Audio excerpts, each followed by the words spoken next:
Mnogi ljudi ujutro posegnu za kavom čim se probude, ali postoji jedna puno jednostavnija kombinacija koju neki koriste kada žele duže zadržati osjećaj sitosti i imati više energije tijekom dana.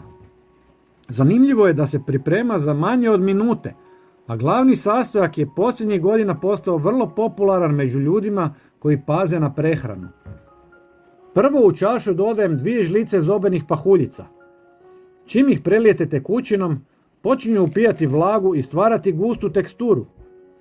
Zobene pahuljice mnogi vole jer sadrže vlakna i omega-3 masne kiseline koje mogu pomoći probavi i duljem osjećaju sitosti. Upravo zato ih neki često jedu ujutro ili između obroka. Nakon toga dodajem malo mlijeka i sve je dobro promiješam.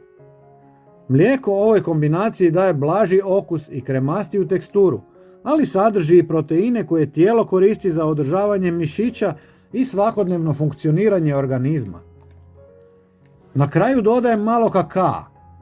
Osim što daje puno bogatiji okus, kakao sadrži antioksidanse zbog kojih ga mnogi vole uključiti u razne napitke i obroke.